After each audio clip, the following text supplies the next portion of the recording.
Wel, siwr eich gyda. Yo. Helo pawb, be sy'n digwydd? Alright o wa. Gweld be nes i wneud fyna, nes i flipo nhw rownd. Ie, ti'n gywir. Dwi ddim mor catchy. Helo pawb, what is happening? Shwt mae bethau? Na welliant. Ni'n nôl fan hyn wrth y bwrdd yn edrych mlaen at y ffilmiau diweddara sydd yn dod allan mis Medi 2021. Woo.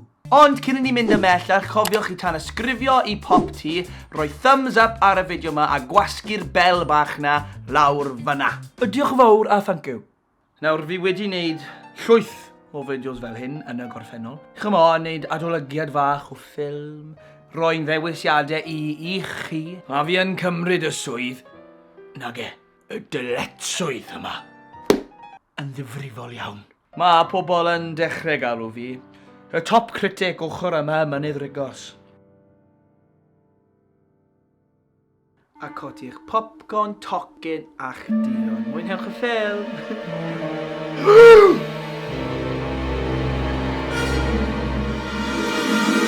Mae fe nôl. Gai un tocyn ar gyfer pob ffilm sy'n mlaen heddi, please. Ie, snapwch allan o'r yfed i dal da fi. Of gwrs, sir. Unrhyw beth arall? Ie. Y corn sydd wedi popo. Sorry? Oh, like popcorn, of course. Sweet neu salted.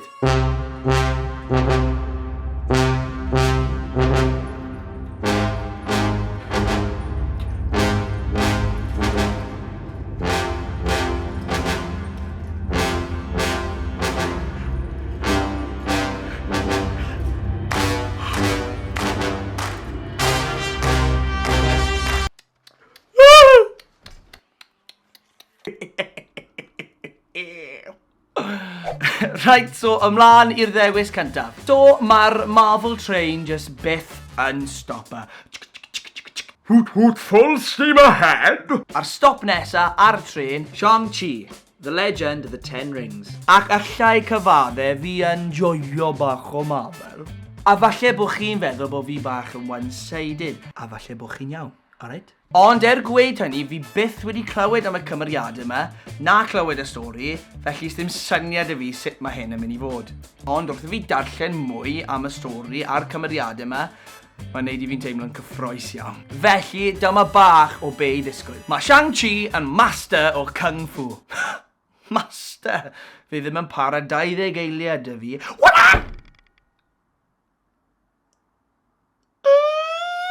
A mae fe'n ddysgu'r sgiliau yma gen ei tad, arweinydd y 10 rings. Nawr, mae'r 10 rings yn grŵp o pobl sydd ddim yn beth swn i'n galw'n pobl dda. Ond dydy Shang-Chi ddim yn gwybod hynny ar y pryd i fod yn dig. Wrth iddo tyfu, mae Shang-Chi eisiau dianc o'r bywyd yma, felly mae'n symud i ffwrdd. Ond, yn diwedd, mae'r 10 rings a'i tad, neu, a.k.a. the Mandarin, yn galw amdano. Felly, fydd angen iddo wynebu ei gorffennol a'i tad i deall be yn union sydd yn digwydd. Mae'r trailer yn llawn action ac mae'n set i fod yn dipyn o reid. Mae'r ffilm allan yn y cinema. Nesaf ac olaf mae gennau rhywbeth ar gyfer yr holl fans sioe gerdd. Sioe gerdd o'r West End yn cael ei addasu ar gyfer y sgrin fawr. Un sydd wedi ennill llwyth o wobrau yn cynnwys What's on Stage Best New Musical 2018. Mae'r caneuon a'r stori o'r sioe yma yn byd enwog, a nawr allwch weld e mewn ffordd hollol newydd. Felly dyma bach o'r stori i chi. Mae'r ffilm a'r sioe yn dilyn bachgen o'r enw Jamie, 16 mlwydd oed, yn trio dod dros ragfarnau, bullies, ac yn sefyll allan am ei hun a dilyn ei breuddwyd o bod yn drag queen.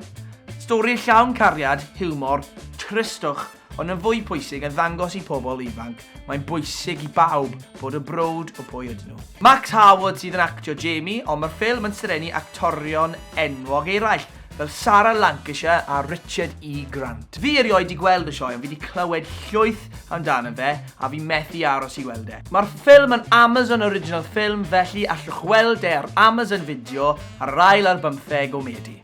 Mae project fel hyn yn gallu bod yn hit neu miss gyda fans y sioe gan bod nhw'n gallu addasu pethau'n gormod. Ond mae fe yn agor y sioe gynulleidfa fwy ac yn tueddol o roi naws fwy realistig / naturiol i'r sioe. Felly guys, gobeithio mae yna rhywbeth i bawb yna gyda ddewisiadau fi mis yma. Cofiwch i gad wbod i fi be chi'n feddwl am y ffilmau fi wedi ddewis neu pa ffilmau eraill fyddwch chi'n licio fi siarad am nesaf. Gad wbod i fi yn y sylwadau. OK! A dyna ni wedi gorffen am wythnos arall. Cofiwch, os oed ti wedi joio'r fideo yma, tanysgrifiwch i PopT, hoffi'r fideo a gwasgu'r bell notification. Mae'n siŵr o fod welch chi guys yn y fideo nesaf, ond tan hynny, goodbye.